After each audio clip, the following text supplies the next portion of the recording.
it's Prego Care again. Yes, okay, so it's been a while. I've been trying to catch up with videos for Prego Care, and it's been like a Herculean task. But I'm here today, and I want to uh, tell you about the conversation I had with a friend. So we're talking generally about pregnancy and and delivery and all that. And we somehow dabbled into the conversation about postpartum blues, or should I call it postpartum depression? But I think that postpartum blues is like the milder version of postpartum depression or postnatal depression. So she asked me a question, and the question was, must every woman have to deal with postpartum blues? Yeah.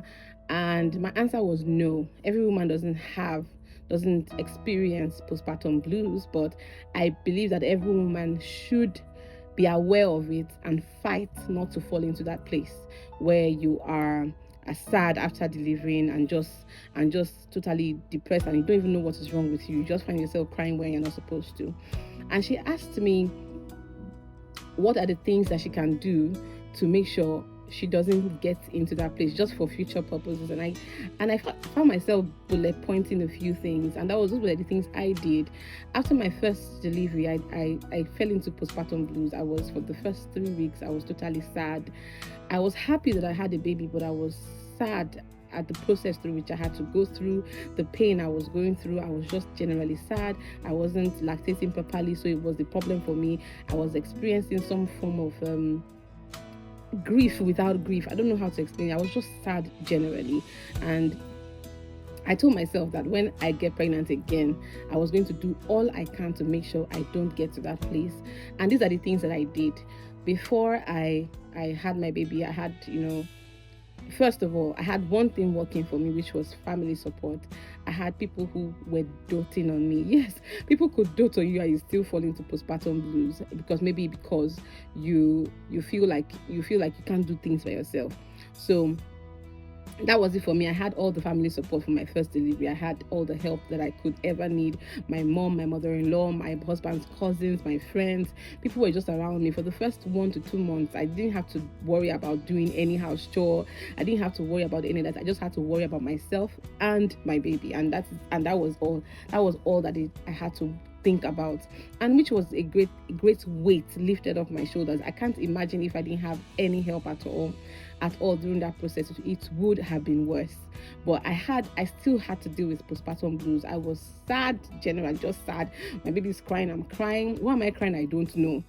So I told myself I won't let myself get to that point again. So what I did was this: I made sure that I took care of I prepared for my maternity leave. I'll call it my maternity leave. That time where you are at home and they say stay at home and heal and get and recover properly. For some people it's about a month, for some people it's about 2 months, for some people it's 3 months, 4 months. So for that period you'll be basically at home. You are not really going anywhere. So because of your baby, of course, you don't want to expose your child to an environment that is not controlled. So you are basically at home. So I had to prepare for that time. The first thing that I did was to plan for the movies I was going to watch. Every movie that I intended to watch, I saved it for that time. Movies I needed to watch, the books I needed to read, the messages I needed to listen to.